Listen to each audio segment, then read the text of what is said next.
You didn't drive on Lake Street this morning, did you? No.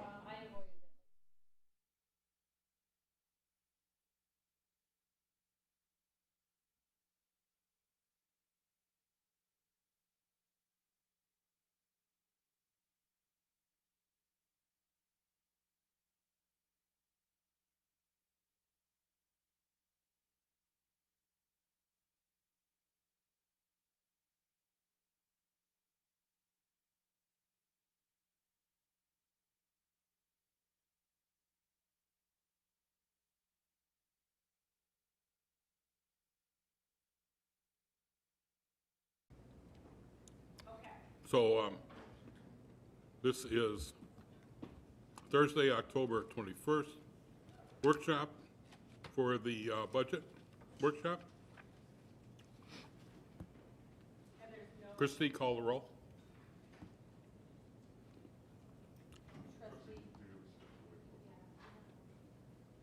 Trustee Husani, Here?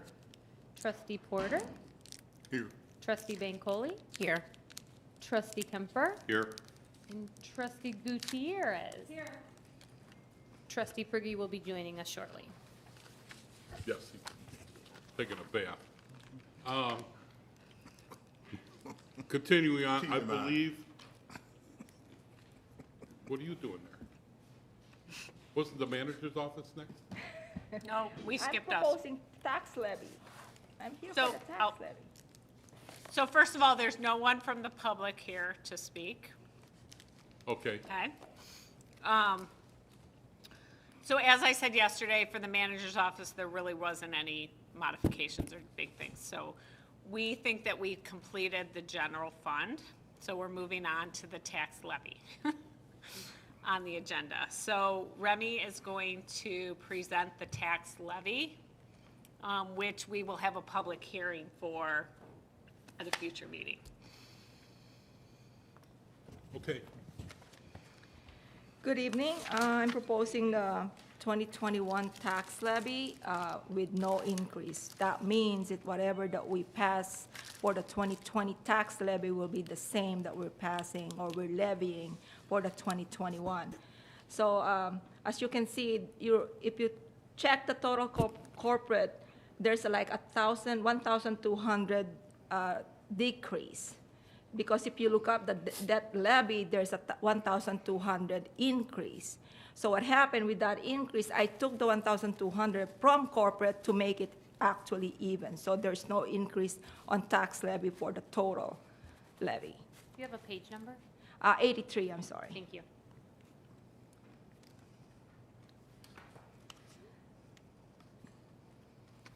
So just because we don't have a tax levy, but as you can see, for police and fire pension, there's an increase for the contribution. Police increased by $309,048, equivalent of 8.93%, and for fire is $66,173, equivalent to 3.25% increase.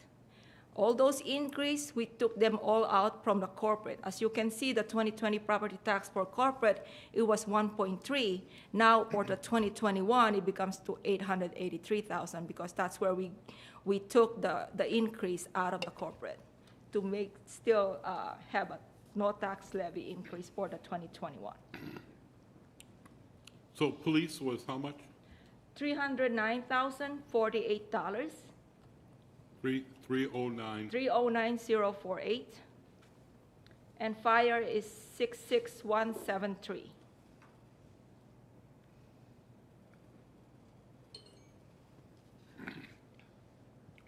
Any question? Well, if we were to push those two and cover them with a tax increase, that would be like a 4%. If we, yes, for 1% increase, it's gonna give us $133,837. For a 2% increase, it's gonna give us $267,674. For 3% increase, it's gonna give us $401,511. So, Remy, how does this take us on the progression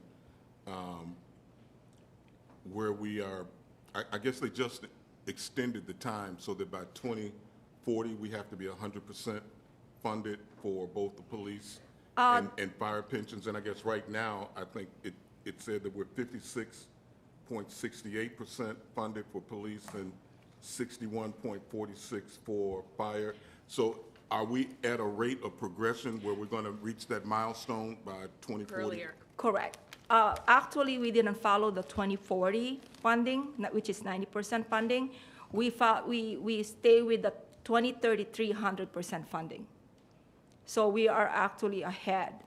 Right now, instead of paying just the liability, we are also paying more on principal. If you know, like a mortgage, right now we're paying more on principal than the interest. And what's your opinion on us exploring rolling amortization to help alleviate that cost as we contribute to the pensions? I know some communities are adopting a rolling amortization schedule. I'm not suggesting about that because I know you probably heard that there's two consolidation that the state is proposing for the pension. So somewhere in 2022, the asset for the fire will be transferred to that consolidate fire pension that handled by the state, or not the state, but there's some companies gonna handle it. It's gonna be combined with all the fire pension handling just by one company. And then they might probably gonna make us a new role instead of the 2040 funded. They probably gonna change that because a lot of municipality, they're not even 50% funded right now. So that might change because we don't know where we at right now. Yeah, I understand the change might be where we go to 90% by 2050.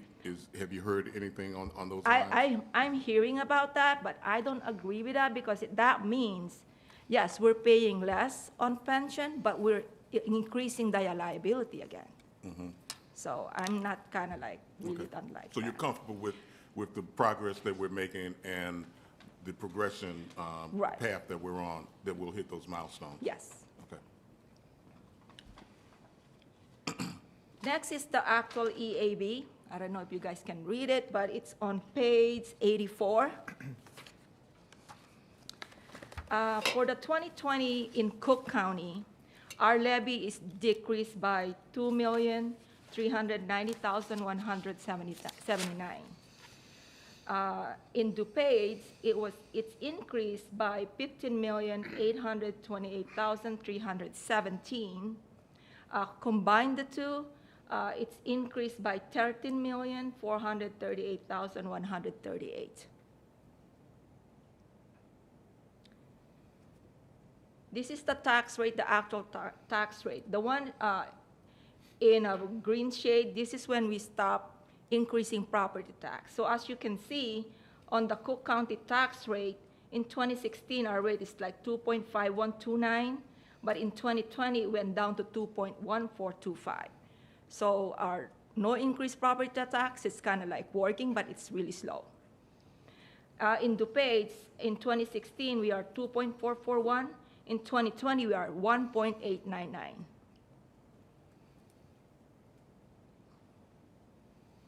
And Okay, this I'm is, trying to find all those numbers here. Page 85. Oh, 85.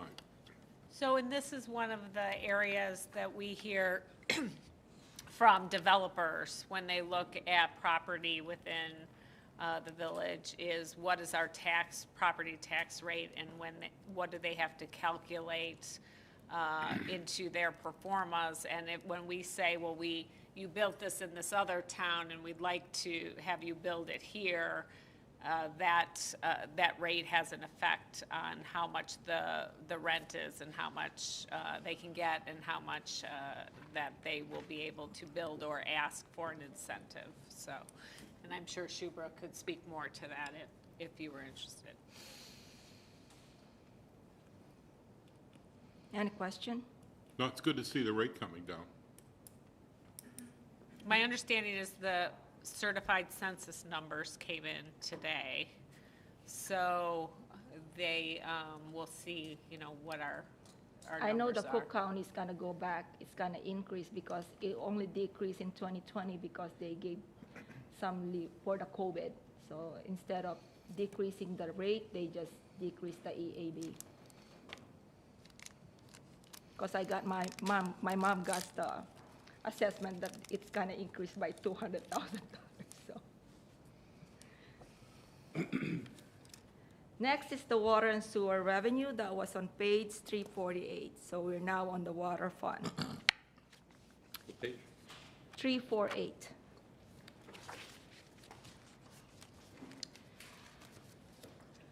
The intergovernmental revenue increased by $2,543,924.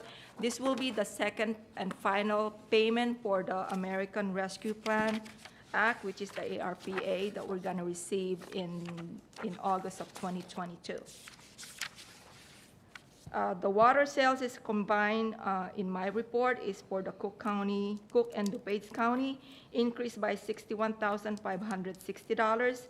Again, the projection is based on the temperatures and the weather.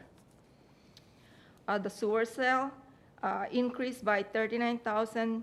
By the way, the water sales rate is $9.35 for Cook and DuPage.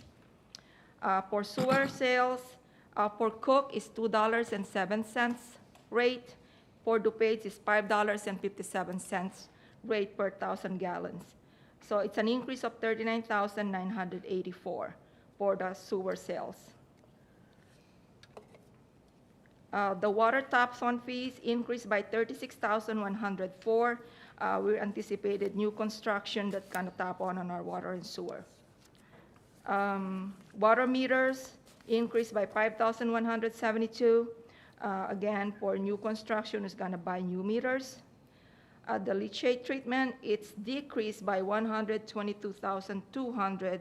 This is an intergovernmental agreement with the Forest Preserve District to transport leachate landfill to Hanover Park sewer treatment plant.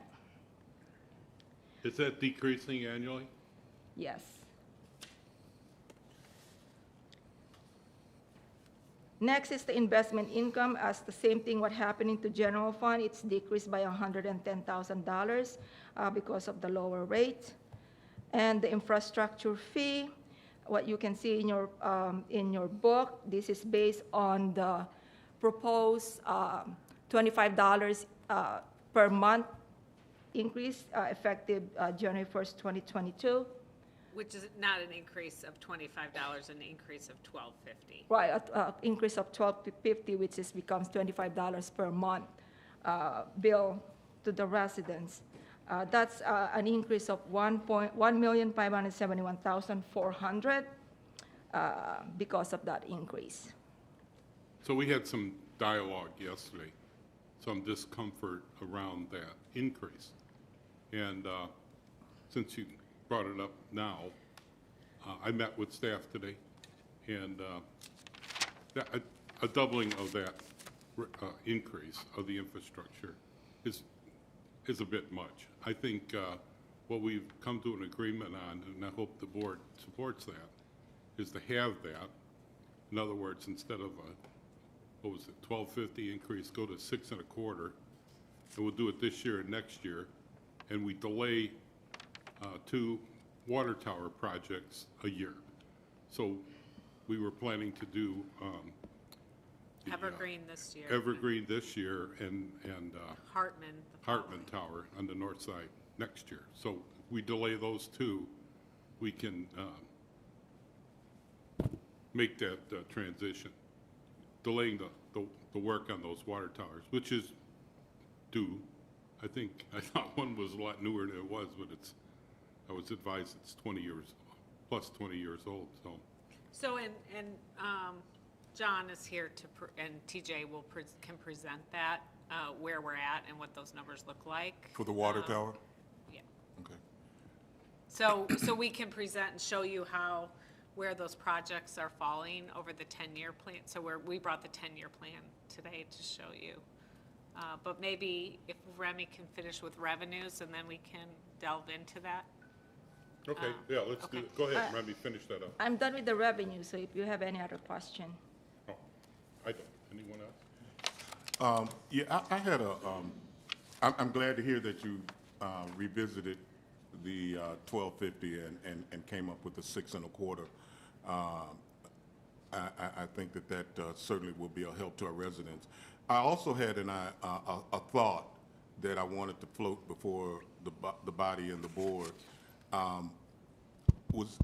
Is there a possibility that we could use the same type of needs assessment and eligibility that we do for people that are on public assistance, and it is just as we exempt seniors from this, that we could exempt our low-income families from having to be submitted to any of those type of increases for our low-income families, just like we do for seniors and people who qualify for, any of the assistance programs. Could we exempt them from that altogether? And what impact would that have on our financial projections should we take that course of action? So we did not, we've had that conversation high level in the past with the board. The difficulty, and we came down to not doing that talking about the townships. That's more because of the difficulty of us, making that evaluating whether they really qualify. Do they qualify 1 month but not the next? Do you do it on an annual basis and you're evaluating it the following year? And so the board at that time said, water is water. We have to pay for it, and it's an enterprise fund, and so we're going to charge the water. Now, we do not charge the seniors the infrastructure maintenance fee, that $12.50 right now. So that's a little history. We used to, and we talked about this earlier today, we used to have a minimum. So no matter how much water you used, you had to pay a minimum amount. And the board decided in 2012 to get rid of that minimum and to put in place instead this infrastructure maintenance fee, which everybody equally has to pay and equally benefits from, because it goes towards the infrastructure, the mains to their home, and they got rid of the minimum. So you'll see in a minute, and I'd really like to have John and TJ be able to walk through it with you. We did all of our estimates or samples on 5,000 gallons, but the average homeowner probably only uses 3,000 gallons unless they have a larger family, is what I'm being told, of the accounts that we have in town. So here's what comes to mind when I hear that, and I appreciate you giving us the historical review because that certainly helps. But here's what comes to mind when we start talking about doing things equally. It doesn't always add up to equity. And I think that when we're looking at this type of an increase in our taxing structure, we have to go beyond what's equal or equality, and we got to look at it from an equity lens. When we look at it from an equity lens, I think that it does show that if we make some type of special exception or preference for, again, our low-income families, that they can be exempted from that fee, at least from the increase. They've already getting the $12.50 that we're currently charging. But from the increase, if we can exempt them from the increase, then I think that's taking this approach from a more equitable point of view as opposed to what's equal, saying everybody pays the same thing. Because I think as we've come to find out that equal isn't always just, equity is a more just way of looking at how we distribute the load of bearing the financial responsibilities for the village. It's just my thought. I want to throw it out there, and other members I encourage. I have to tell you, I think that's a great idea, and I know Chicago's looking more and more at this because of the fact that you need water to live. I find two things with it, though. The folks that are low income that have Medicaid and Link and SNAP and those type of public aid benefits are usually renters that don't pay water. The landlord pays the water. Now, in some cases, it can happen that you can be a homeowner, and now you are, thanks to COVID, on SNAP, Link, and all that.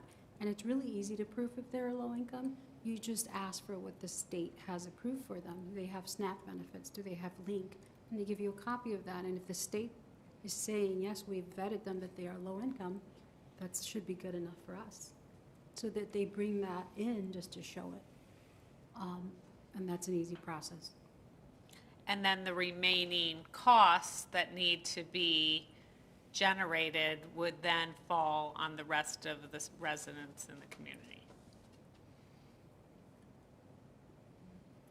They would get the $12.50, right? You were saying just that they don't pay, that they stay with the $12.50. I'm just saying, if we're presenting a revenue need, I understand what you're saying, but if we're presenting dollars, the dollar need on the revenue side, and how to apply it to all of the water accounts that are in town.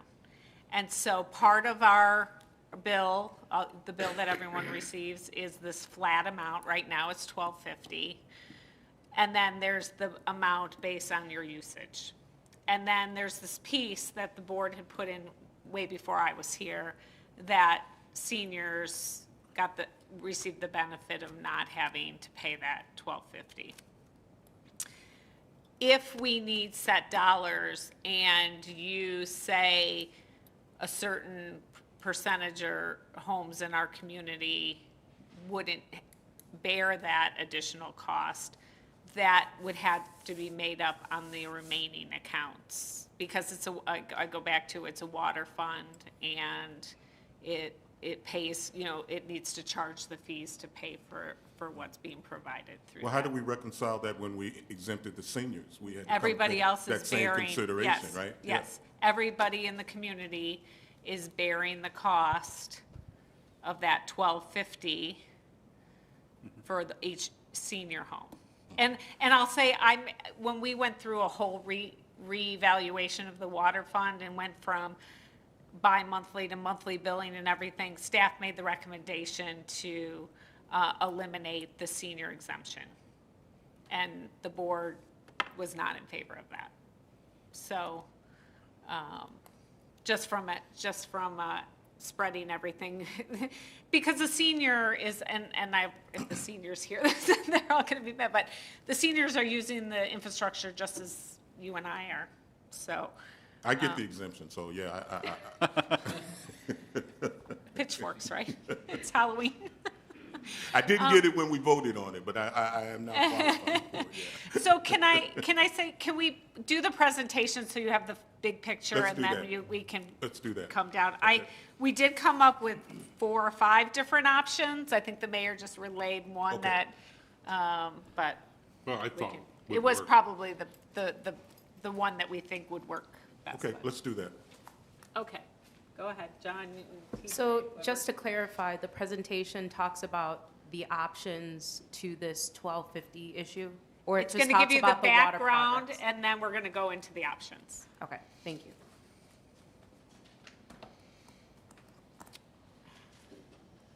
Not that one. All right, I haven't seen these yet. Oh, Where are they, TJ, or Jed? The ones that were sent to you? There's a button? I have no idea what I'm doing. Let's do okay. You want to start with that one or the other one? Let's start with that Sure, one. yeah, this is fine. Okay. Wait, go back. Oh. I'll grab the other microphone so I can see it. It's not on that screen. Yeah, it's not there, Jed. Okay. All right, Are good they going to evening. be able to manipulate it? Up and down? You can. Okay. What you're seeing tonight is something that we don't often share.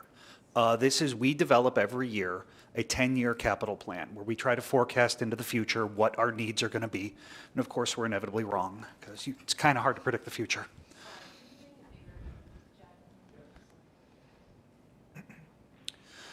So we completed last year, just go down a little bit more, just a hint. All right, so coming up on the screen there, you'll see, But we want it to the other Yeah. end. There we go. down a little more. Okay, that's good. All right, so you'll see right there on the left-hand side, it says water distribution, then water main replacement. You'll see that says $3.8 million, and that's in fiscal year '22. Then after that, you see that it says 4.7 million, and that goes on for the whole 10 years, but that's misleading. It actually goes out for an additional 20 years. So that's what's needed for 30 years to keep our water system in a good place where we're having a minimal number of breaks and we can ensure that we're delivering safe, potable water to all of the residents of the village. Now, historically, we have not done that. Historically, we have delivered quite a bit less than that, sometimes just a couple $100,000 a year. And then you include inflation into that, and you lose a little bit more every year. So John, do you have Yeah, to touch on that a little bit more, we currently have 120 miles of water main. About 80 of that was installed in the 60s and 70s, and that is hitting the end of its useful life. So our goal, we did a capital needs analysis a few years ago, so our goal is try to replace that over a stretch of 30 years to make it financially reasonable while also replacing the water main before they completely fail. So right now, if we start that 30 years, we're looking at water main that's aged 70 to 90 years old before we're replacing it. They're at the end of it. So that's where this need for $4.75 million a year is coming from. So that's every year, we're going to be looking at 4.7 million? Yes. Yeah. We did an analysis, if we cut that down to say, to $2.5 million a year. That's a little bit easier to swallow, but that puts us out at 56 years for a replacement time. And that's, again, not counting inflation, that's just in today's dollars, today's costs. It'd take 56 years to replace that stretch of water main. So then those water mains that we're replacing at the end of that would be 95 to 120 years old. And their expected useful life for water main that was installed in the 60s and 70s is about 50 years. So that's where this need is coming from. And then there's still the rest of, the other 40 miles of water main that would, after that time frame, would need to be replaced as well. So is there any section of the pipe that doesn't need to be replaced, or is this the complete system that we're needing to replace? Eventually, the entire system will need to be replaced. And it's in perpetuity. So it's not just that we're going to replace it once and be done. Yeah. For the life of the village into the future, we will continue to replace pipe every, period of time. So, but right now, we're talking about 80, we're planning for the 80 miles to be replaced of the 120, 130 miles we have. So that gap is there is some pipe. So about 60% of it we're planning on doing. And then do you also want to talk about how it dovetails with the road program? Yeah, so. Sorry, before we Yeah. get there, I just have one question. So the 3.8 million, Is your mic on? No, it's not. sorry. Thank you. So the 3.8 million is what we need for next year's projects? Correct. Okay. And we have that budgeted, in the water and sewer fund. Yes, right now. So then how does the 1.5 million play into this 3.8 million? The 1.5 million that's proposed from this $12.50 increase, how does that play? Is that a part of the 3.8 million? It's just a part of the revenue that went in to balance the fund. So it's in the revenue pot, and these are the expenditures that are coming out. But it's not a part of the 3.8 million, it's an Yeah. addition. So it is one of the revenue sources. Remy just walked through all of the different revenue that goes into the water fund. It is one of the revenues that goes into the pot so that we can expend all of these. Where did it go? Why are? It's a general revenue. Because the way it was explained to me yesterday, I was under the assumption that Can we you were go back to the increasing spreadsheet? this. We were making this increase because we needed this extra revenue for the water pipe. Because we needed more revenue to balance the water fund. We're still not balanced. We're using $800,000 of fund balance. But we're getting close to the 40% minimum fund balance requirement of the water fund.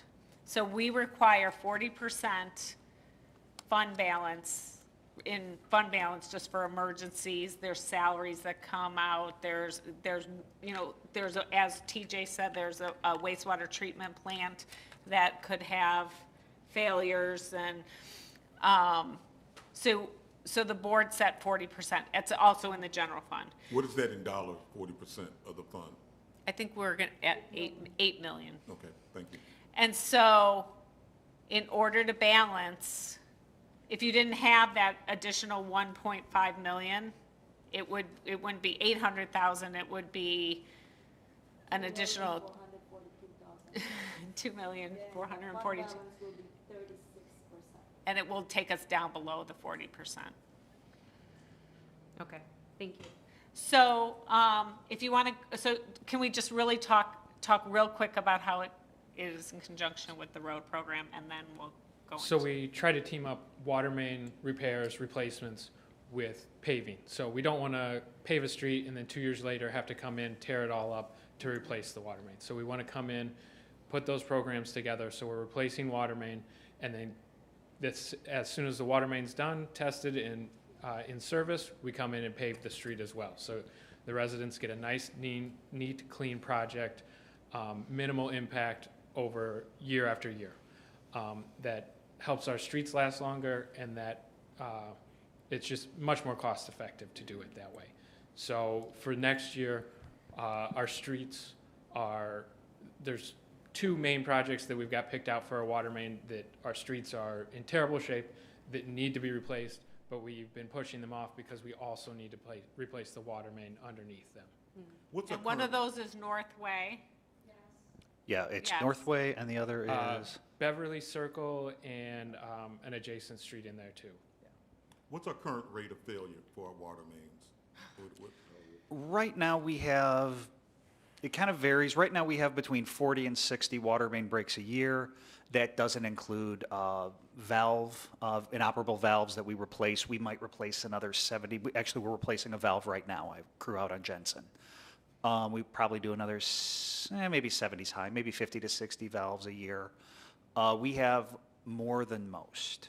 We should, there's no like rule of thumb. In a perfect world, we would have 20 water main breaks a year. I mean, perfect world, we'd have 0. But an acceptable number is that maybe 20 to 30 range. We're now almost double that. So we can tell from that we're not really in a place we should be. I'd like to, in replacing some of these breaks, how often, well, I'm sure we've encountered pipes that, as we're trying to repair them, are crumbling away. Yes. Okay. Yes, sir. So that's the age of our water mains. They're old. They're at the verge of crumbling. Okay. We don't want to become a Dixmoor where we have neighborhoods that have no water. Okay. Going on 6 days now. Huh? They're right now on 6 days, their whole community has no Right. water. So to have a whole neighborhood without water, I think that's more detrimental than an increase of $6 or more. When he says crumbling away, the type of pipe that was installed is different today, correct? It is. It's much higher quality today. But what can happen as the pipe gets brittle, the iron pipe that's in the ground, is it will flake away under certain circumstances, and you will stand there clamping it and tightening the clamp using a bolt. When you're in the hole, you're 6 feet down, you're wet, and it's cold and miserable. And then literally it just crumbles and turns to dust next to the clamp. Guess what? Time to take the clamp off and do it again. In the interest of time. Sorry. So if we can go up on the spreadsheet. So in the water fund is also several projects. We went through them during the capital budget discussion. If you go up, if I want to go on the spreadsheet, can you move it down? One option, one alternative, and the mayor mentioned it briefly, is if you see Evergreen Tower Rehab, we have $410,000 budgeted this year, for this next year, and $430,000 for the Hartman Water Tower Rehab the following year. One option would be, and if you wanted to stagger this increase for the infrastructure maintenance fee, would be to push those each 1 year. So the 410 would move to 23, and the 430 would move to 24, and we probably, once we got to 24, would have to adjust something to push something as well. But that way, that coupled with the amount that you would generate from a $6.25 increase, which would get you $785,700, would get you a good way to covering this. And then it sounds like we have a margin over the 40% that we could use some additional fund balance to use for this next year to get us through next year. Then next year, when you have a budget discussion, you'll have to decide whether you want to, you want to increase that, you want to increase water rates, or how you want the whole package to be paid for. I don't think, from what I've heard from you, I think that those streets are critical in the community. Those were ones that we've heard that we want to do. I know that John feels that those are two areas that should be done this next year, and that they're more important than, not that these aren't important, but that these could be moved 1 year in order to get those two areas completed. But if we don't do the 6.25% and no water rate increase, we're only going to be able to do one of those projects. We wouldn't be able to do like Northway. We'd only be able to do one or the other. Can I say one more thing about water main? Okay, so when you have water main breaks and water main like that, sometimes the water's not necessarily going to bubble up. You're going to get undermining under the streets. Yeah. You have a vehicle driving over those streets, you have a bus driving over those streets, and that's going to fall into all of a sudden a sinkhole's going to be there. And that's, I think we were all, I hope And I've I'm saying seen this that right, that a we've lot all been in this- agreement that we definitely, I've been a victim of this, right, with the water. So we all understand the necessity of that, and Northway, how important all this is. The issue at hand was the fact that you were just doubling right away. Had it been staggered from the very beginning, so we're doubling, and then the next year we're going to increase the water rate, and it was just a bit too much. I think that, if we could meet some way, and that 6.25 is meeting some way to say, yeah, we can still meet some of these needs without being a large burden on folks that are just trying to make it through. So. Yeah, we do understand. Yeah, I want you to know that we do understand. We do understand. I just wanted you to see the bigger picture, that there are some big ticket items in the water fund. I think we can move them 1 year. But what I also heard when I suggested it to TJ and John is 1 year, yes, 2 years, there's strong concern. So, Okay. Well, that gives us a buffer. so I think we can get through this next year with using a little bit of fund balance, having a little bit of increase, moving a couple projects. But I also wanted you to see the big picture of this goes out 10, 20, 30 years. And maybe during the strategic plan, we can come up with a goal that looks at this more comprehensively and figures out a long-term plan for funding these needs, these infrastructure needs. So thank you for the big picture. Thank you for the big picture. So this is the only alternative? The other alternatives we looked at, so if you look at alternative 1 was what we presented yesterday to you. Alternative 2 was bumping Evergreen, which, and funding the remaining amount, doing the $4 increase versus a 6.25. But you would then have to fund even more from fund balance, which took us below the 40%. So that was my concern with the option 2. Option 3 was the 6.25 that we just went through, which I think we think is maybe the middle of the road one.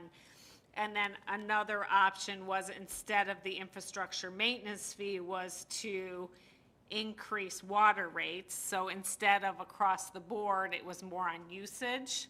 But in order to get that $1.5 million revenue, you would have to increase water and sewer together. It could be divided whatever way you wanted, would be an additional $4.15 per 1,000 gallons. So you're looking at someone who spends 5,000 or uses 5,000, you're looking at $20.75 a month, which comes to $249 a year additional, which was more than the option we talked about yesterday. So we didn't really think that, that was kind of moving in the wrong direction. So that's why this option of doing the 6.25, not necessarily saying we absolutely have to do an additional 6.25 next year, but knowing that we will have to discuss it again, and then using a little fund balance and pushing these two projects. And anything that takes us below the 40% fund balance would have to be board approved, right? I mean, it would have to be, you'd be going against your policy. Yeah, okay. And it would make us not sleep very well at night. Very nervous. Yeah. I mean, years ago, Remy said, I only sleep at night if I have 40. I think you said 50 or something at the time, but yeah, I think a fund balance is important. If you have a 3 payday month, then you start pushing the envelope on payroll, and those things reoccur. So that's why we went through all that analysis, and we came up with a 40%. And it's been working. So the fact that we have a little buffer above that speaks well for the staff to not spend frivolously on needs and trying to come in under budget annually. So we're blessed with the staff that we have, and I appreciate that. Otherwise, we wouldn't be able to even do what we're talking about. What is the rehab that you would have done at Evergreen and Hartman, or we're planning at the water towers? Just paint or? No, although it does include paint. The coating, everybody uh-oh, I'm going to get the face here for giving a lecture. I apologize in advance. But what was rehab? Rehab is a lot of things, but it includes paint. There are always OSHA upgrades that have to occur. There's tunnelways inside a water tower. There's chases inside of it that need to be worked on. There's coating. There's things called cathodic protection, which helps protect it from stray electricity. There's a lot that goes into the coatings, but it will also include painting. But it's draining the whole tower. Yes. It's taking it out of service. It's having people go in, professionals go inside, do all the stuff inside the tower, paint the inside. It's 5 months worth of work. I mean, it's incredible. And when it's all done, you don't even know work was done. Right. TJ did really well at least by me, when we did the training, and he made sure that I went inside those things and looked at everything in the sewer, and oh my God. So, okay, thank you. So That was I do quick. have a, What would be the downfall, if any, of pushing it back? Will be OSHA compliant still? Well, we would. Cost more. It's cost. It's gonna One be is more that it's cost. This is something that exceeds typically the standard CPI in terms of the rate of increase. It's a very expensive process. Also, what happens is over time is you start to lose your cathodic protection, which means the tank starts to corrode more quickly. And as that corrosion occurs, it means it's going to be that much more expensive to rehab. It means more paint or coating. It means more welding. And you can wind up in this vicious circle where it becomes much more expensive to keep up. That's why we try to keep our towers in as excellent a shape as we possibly can, because that is the cheapest. The other thing is if you see, and if Jed moves you out this way, the water fund, we do a 10-year plan in order to spread these really large expenditures out over 10 years. If you start moving these all in bunching in 1 year, we're not going to be able to afford it. You have, 1.2 million is the, what is that one? Well, I mean, you're looking at hundreds of thousands of dollars for each of these projects, so we've tried to spread them out. That was an interconnect. And this is just, and to be, what you're just seeing is a little portion of the water fund. We also have all of the sewer treatment plant, all of the lift stations. We have 10 lift stations, all of which are original. We have a tremendous need because we serve our residents and we need to keep these things working. And what you're kind of glimpsing here is this little snapshot of it all. Do you still have that graphic, Jed, that shows the pie chart that shows the water fund as it contributes to our overall expenditures? Right there. Can you enlarge that a little bit? Or what That's page not is to it? all of think our that was other it. expenditures. That's, That's just for this fund. yeah, can you enlarge that one then? And let's start there. What page is that? Yeah, where the money goes. Well, that's the general fund. That's the general fund, okay. The one you had, the water fund, that's a revenue chart. Is there an expenditure? There it is. 347? Oh, okay. Capital, Oh, okay, great, thank you. okay. Yeah. And so, do you have a follow-up question? So, do you want to also put up, oh, are you Well, I wanna finished with kinda this look one? at this You're gonna look at one. that. Yeah. Okay, so we've set a couple numbers, $12.50, $6.25, $4 and some change. How was the average household income of this area factored into those numbers? I would say that it's not. It's not. Right, and that's a problem. Because the whole reason I think that we are having this talk is because we want to make sure that people can afford their water bills and not experience water shutoffs. And so I hear what you're saying, you know, this is the big picture. We have capital projects. So I don't know how others feel about the other numbers. I think we heard 625, Do you want to put up that, 425, the comparison one? and then an increase of 415 per 1,000 gallons. I think that's what the options are. I appreciate that it was so is it 650 or 625? 625. Okay, so I appreciate that that was taken into consideration. I would ask if the staff can also look at the average household income of this area and use the data that you already have to see how that factors in. Because if we're just saying, oh, we're just gonna double it, I mean, how exactly does that impact? Well, we can The tell you amount of- how much more Right. it is for the person, right? Is that what you're asking? How much No. more the household Are will you pay? suggesting a graduated rate based on income for what the residents would pay for water? Wait, TJ, let's. I guess that's one option, but I wasn't suggesting that. What I'm saying is that the issue, we understand the importance of these capital projects. We understand that it takes millions of dollars. I understand that it takes, that you know, this happens year after year. What I'm trying to say is that we want to make sure, and this is just how I feel, maybe others feel differently. We want to make sure that we, as a village, are doing everything that we can to support everyone in the village, and not just those that can afford utilities. And so, if we are going to increase, and I should just say that we are also a village that experiences water shutoffs every single month. And if we are then going to increase the cost, we will likely, theoretically speaking, see more water shutoffs increase every single month. And to me, even one water shutoff is wrong, because that means that someone out there literally does not have water in their home. So I understand the increase.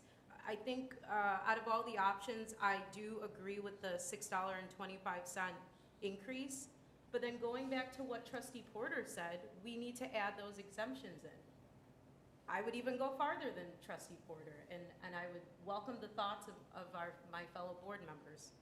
We can exempt those that fall under 200% of the federal poverty level. We can keep the seniors in. We can even add disabled veterans.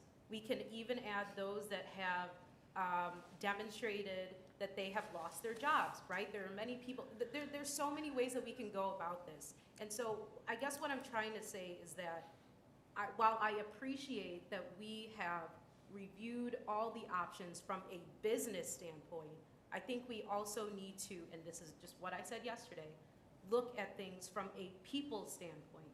Because at the end of the day, water is a basic necessity. I also believe water is a human right. And I think that all of our residents should have access to water and be able to pay for it. And if they can't pay for it, then we as a village, it is our responsibility as a village to make sure that the health and well-being of those that are maybe struggling with their water payments. You know, I'm sorry, you've motioned to me twice, so go ahead. I agree with a lot of things that you say, Trustee Bincoli. What I absolutely don't want to make a compromise with is the quality of the water. And I don't want to push the can down the road and still do it, or do it more expensive. That's what I don't agree with. I think Mayor has done a fabulous job of getting the 4 million, but we had a project that plugged in. We need to find more resources to plug that into this revenue. I think we should talk and spend time more on how do we do that instead of pushing something down the road. And especially when it's related to water, because you're right, we don't want to make that compromise where water is absolute necessity that somebody depends on. And if we're making the compromise by just adding that $12, they might pay by paying that with the health bill that they're gonna receive because they didn't take care of it. The water was not right for the village, and that's gonna be much more bigger issue. So I don't want to get to that. Being a trustee here, this is what I have to do. I want to make sure the projects go through. These are the experts. I'm gonna depend on their advice to make sure that we're doing it right. As we politicians sit here, as mayor has done that job to attract a state fund to a grant, maybe a federal grant that you could think of, or I could think of, we need to look into that. We need to bring into our town. And that's what we need to spend more time talking. And I'm so glad that you brought that up quickly, because we do now have in Congress congressionally directed spending requests. And it is a shame, it is a crying shame that the village of Hanover Park is not receiving any of those federal funds because whoever, I don't know who our lobbyist is, didn't alert us as a village. All of our neighbors are getting these federal funds. And so that is something that we can talk about for fiscal year 2023, but that is another avenue. And This is a conversation for our comprehensive, I think that's what we. Well, I will wrap it up and I will say thank you for the options. I'm very thankful that we have now seen a bigger picture. It certainly helps. I don't know how the other board members feel, but I am for an incremental increase. I would like to also see how the average household income plays into all of this, but I am for an incremental increase of $6.25 in addition to exemptions. And I guess that is something that we can talk about. So on page 54 of the budget is some data, household data. I don't know with the new, this is 2020 data. With the new census data, it may change, but. Right, and this is helpful, but when we did all these calculations, we didn't take this into account. That was my first question. No. And you're correct. We do not, the recommendations are across the board. It did not take into consideration different household incomes.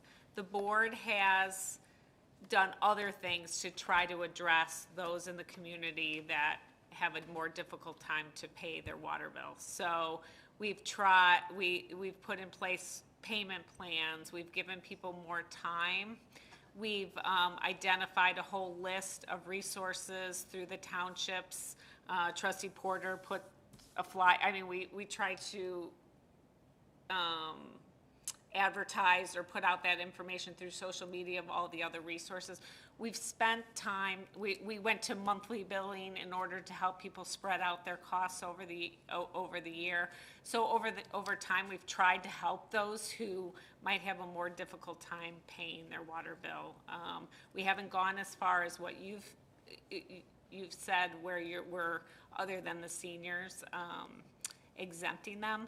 But I think the board and staff have tried to find ways to help those who have a more difficult time. So that we can move on, if I could just ask, I'm sorry. One more thing, just Yeah, go ahead, quickly, go ahead. to ask Juliana, did I hear it right yesterday that you were gonna look into neighboring towns as to what they We do. implemented? Jed just had that up. Can you Oh, put that okay. back up? I think I missed it then.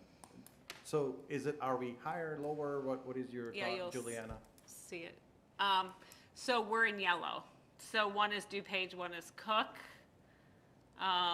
And we just did the communities that are right around us.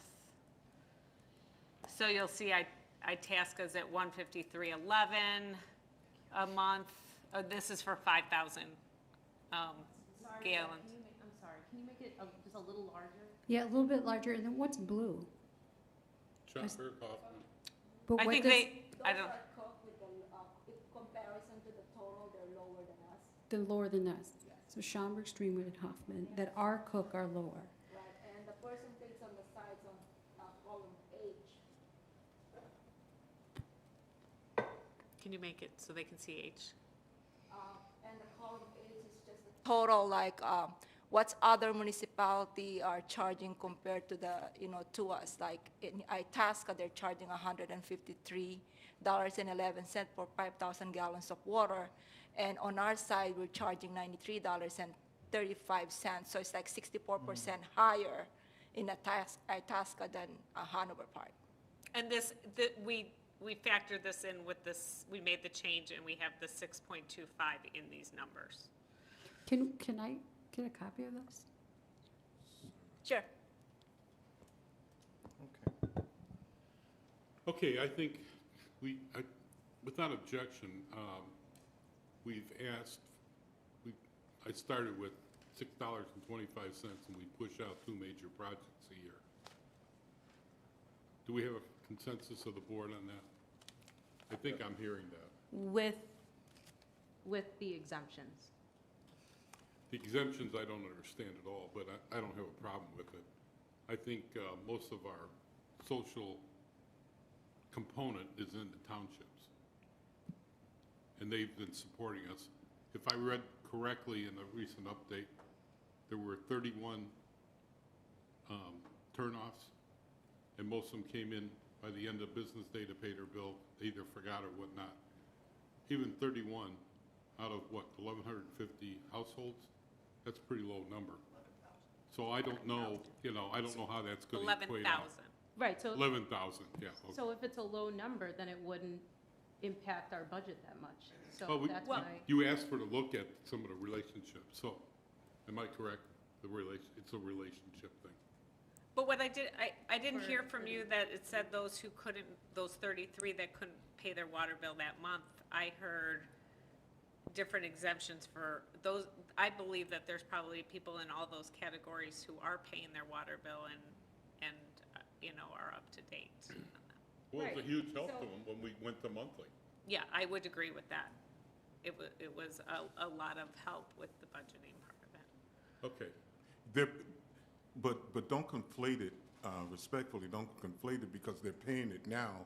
The issue is, will they be able to pay it with the increase? Right, Because many of them are at the margins of their budgets now. So if we do the increase, will they still be able to make the payment? That's what, we want to take into consideration. But what I would like so that I would feel comfortable, because I think the 625 is an excellent compromise. But what I would like to know is how would it impact the overall revenue generation if we included the exemptions for those people who are How would, Yeah, low but we don't have a income? number of how how would, those would how be would we exempted. know? Right, and that's what we'll work towards. But let me, How about- let me or- just, or- let me interject you for a minute. Most likely, folks that are receiving SNAP, LINK, Medicaid, that are low income in the eyes of the state are most likely renters, not homeowners. If they're renters, the landlords are paying for the water already. If we give them a break in their water, it makes no difference. The landlord probably is not going to give them a break on that. Who we will be affecting positively would be if we took away the senior exemption and say, seniors, we're going to look at whether you get any of these benefits from the state, and the state views you as low income. Those would be the ones, and I don't believe it would be really, really large, because I serve a population in Hanover Park that is mainly renters, and those are the ones that are usually not paying for water. The other, Thank you. the other idea would be, versus trying to look at all our accounts and assess each person, would be, and I believe there's some other communities that have done it, to put aside some funds in a pot, and have some parameters of how that could be used to help and assist individuals when they need it for a month, or, maybe it's not every month, but they have a month here and there. The board discussed that in the past, but felt that the townships and some of the other programs out there were meeting that need. That would be another way here versus saying it's all the time, every month, would be that you could set some parameters around a health fund or something like that, that could help individuals Well, if they needed the it. townships have the skilled employees to figure that out. We don't. If we had to hire a couple employees, that would not be a good thing. We got to stay out of that business. Let the townships do what they do best. With that, I'd like to. So, sorry, Mayor, respectfully, I disagree. I actually think that that's a good idea, and maybe we can just at least explore what that would look like. Because when we think about that pot could maybe even be used for electricity, There's a any lot other of- utility. Yeah, but I don't have a problem exploring it. That's what you'd like to do.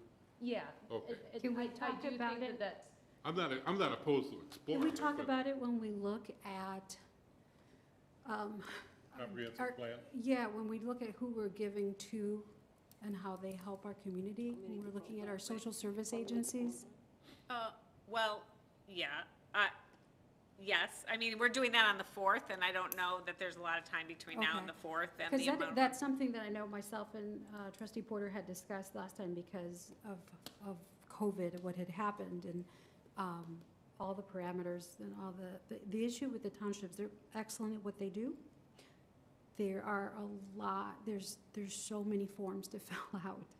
It's so difficult because they handle so many different municipalities, so it's very difficult. It's just when you're giving assistance to somebody, it's it's I know, taxpayers' so money, and so you I gotta be know, really but careful. there's a lot of hoops to run about, but I don't, like you said, let's explore it, but if we could talk about that when we look at our giving, that'd be perfect. Okay. so I'm definitely for just moving forward.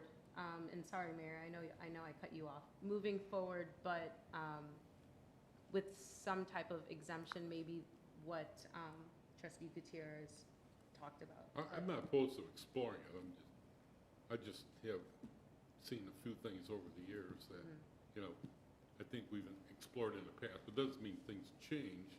And maybe there's other revenue someplace that we can look at. We got different knowledge bases today than we had even 2 years ago, so I'm okay with that. Thank you. Yeah, Thank you. all right. I think you have your direction. Okay, can we take 10 minutes and go through the next fund? We got 10 minutes, and I need to take a break before the board Yeah, meeting. we'll end at 45. So what's next? Just the water sewer expenditures, do we have to No. go with that? Then it's the commuter lot. The commuter lot. Let's talk about the commuter lot. Page? How much underwater are we? It's Oh, not I'm pretty. you want to get up there and Yes. Is there just quick. a heat in this room? heat? Oh, sure. We turned it down. It was hot earlier. We'll turn it back up. Thank you. I've got a turtleneck on today.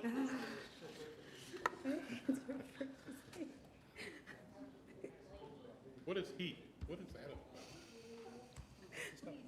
That's what I did. She told me she was Which I never do. I'll get it when we break.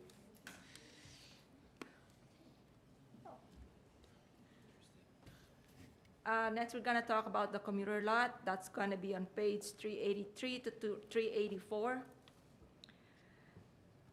Because of COVID, we are losing money in water, in a commuter lot. Just to give you a history, our yearly parking, which is 385 that we start selling, should be in October up to the end of December. In 2018, we sold like 262. In 2019, we sold like 242. In 2020, we sold 235. In 2021, we sold 8. And as of today, we sold none, 0. So that's how bad we are right now on the commuter lot. And just an update, as of today, commuter lot has a negative fund balance. That means general fund is paying for the expenses right now. So we've set it up as a loan from the general fund to the commuter lot fund. Again, this is a fund that needs to support itself through the revenue that is generated. So we decided We're gonna to bring it to the recommend, board, how much? 300,000. 300,000, we made it, we're recommending a $300,000 loan next year or this year? This year. This year, and how about next year? We'll think about it. Once. Think about it. It depends. I'm With the, hoping. with the recommendation that the commuter lot pay back the general fund. Yes. But there's all of the capital projects we've talked about for all of the other infrastructure in town. The commuter lots have their infrastructure needs, paving of lots, landscaping, et cetera. We've really cut the spending in that area, and there's not much. Yeah, right now, they were just budget for all just the maintenance. There's nothing, there's no projects going on. I saw an item, and I didn't note it, for infrastructure that talked about the Metro pedestrian safety, and it was a pretty hefty amount there. What Right, was it's that? the grant. 1,042,000. That's a grant. That's a grant, yes. That's the There's one in revenue and there's one in expenditures. If we didn't get the grant, we're not gonna do that. This is based on if we receive the grant, then we will move forward for the project. So have we received the grant, or are we still awaiting? We're still waiting. But we're in the Metra- process, right? Metra is working those dollars on the project. Oh, well, then explain. So they have, Metra has working against those dollars. So they're working on the safety component. It's not like everybody else waiting for the dollars. Metra typically works with the state on those type of projects, so TJ? we're moving ahead on that. Yeah, that one's a done deal. We haven't received a check, but we will. So that one's a done deal. Don't worry about that. And what would that project be, and what would it entail? That is a new audio system to alert pedestrians as they're going to cross the track that there's an approaching train. Okay. We don't have any flashing lights or anything there. You know, it's a dangerous crossing. It's been on my high priority for a while. So the folks that usually get the permits to park there, we've sold, you said 0? Right now, for the 1 year, because there's a lot of people, if it's before COVID, we sold like 262, average of 200 permits, which is $300, $385 in one payment for a whole year. As of today, because we opened that in October 1st, it will run until December 31st, nothing, nobody's buying. Is In that, 2021, we only sold 8. Those are yearly passes, Those are yearly passes. so people are not confident enough that they're gonna need a yearly pass. Right. Right, so they're buying something else. Or they're Right. not Maybe, going maybe. downtown They're not to going work, they're downtown working from and- home, yeah. they're not Yeah, taking the right. train, And so they're even not the gonna daily risk ones. a whole year's worth of funds because they don't know what's coming. But even the daily, That's what I'm Fees saying, are how down. the daily Yeah, fees are right. down. the as well. daily and the monthlies are Right. down too. People are not, have not yet started going downtown to Right. work. So what is this that I'm hearing that some people were complaining about parking, et cetera, and someone told me, oh, I just go and I park at the Metro and I pay for the parking there. Oh, you can buy Like a- daily, a you can daily buy daily parking. pay from the machine. It's a daily parking, $1.75. You can park. But the not daily overnight. parking, but, you know, the monthly parking and the yearly parking, they were close to the station. They're only gonna walk probably 10 to 20 steps away. Is there But- any overnight parking there? Yes, when you pay $1.75, that's 24 hours. It's not bad. Maybe I'll Yeah, there you go. Leave your Okay, fancy what's car next there. after commuter lot? After commuter lot is the MFT, which is on page 292. This is the motor fuel tax. Total revenue is $2,234,390. That will be the 292. 292. That will be the portion of the state MFT portion per capita. It's the 1.4 million. And the rebuild Illinois bond of 834,190. This will be the final distribution, and the investment income of 200.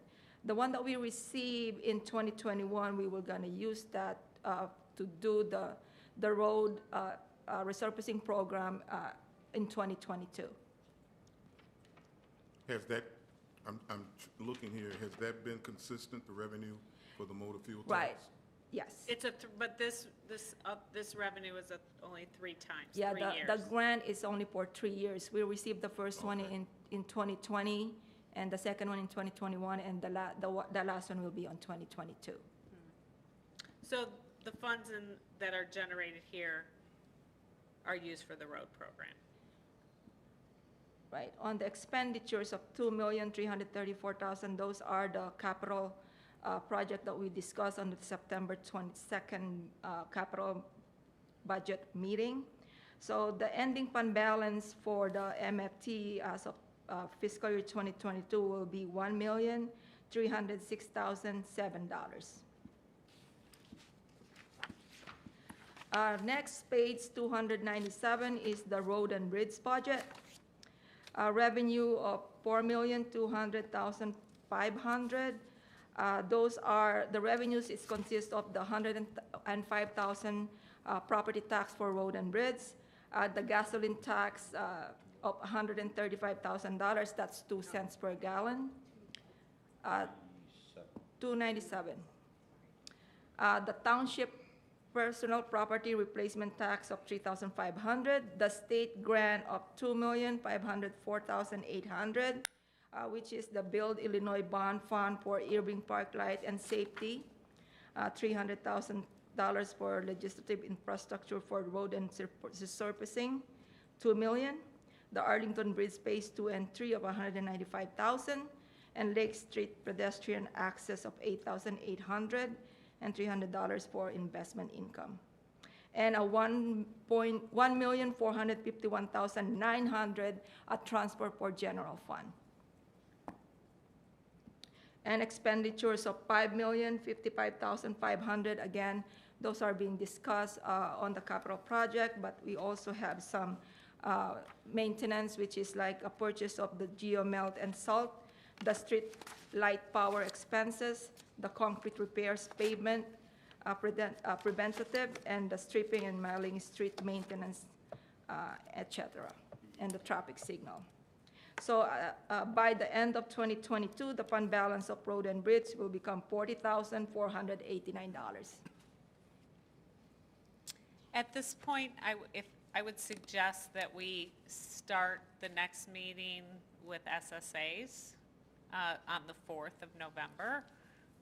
Either that, or if you wish to come back to this after the regular board meeting, which I don't think you will want to do.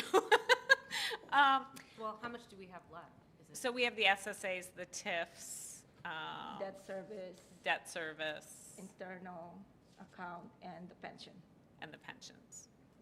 So it's a lot. So it'll probably go fairly quick. The reason I say that is, under my report at the board meeting this evening, we're going to be touching on a request from Special Service Area Number 5, which is Tanglewood, and they're going to be coming in and presenting their request for funding for that. So that way you'll have that information for our discussion when we have that next week. So what would you say is the estimated amount of time without discussion that it would take at the end of the regular board meeting? 40 minutes. So an hour maybe with discussion? What would that- Versus not coming in on the 4th, or what is? No, No, we just well, have to so leave. I was hoping we would get through everything, and then on the 4th, just have a discussion about the community contributions, because from experience, that discussion has been Yeah, lengthy, lengthy. and so I think that'll take up the full workshop time on the 4th prior to the board meeting. I'm good with either option. So we're going to continue this discussion on the 4th? Or after this regular board meeting. That just depends on how fast we get through the regular board meeting. We can revisit. Can we, Bernie, how would we end this meeting, or would we continue it to after the board meeting? You would end this meeting, and then continue with the board.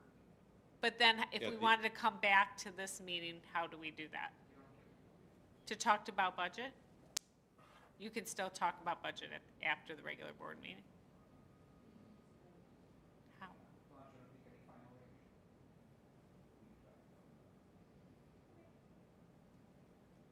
Okay, Do it in like now motion to adjourn from workshop? Second? All motion? All in favor? So moved. Aye. Boy, you fast down there, man. Okay, thank you. We'll be Thank you, Remy. reconvene at 7 o'clock. Thank you. Thank you. Quick draw.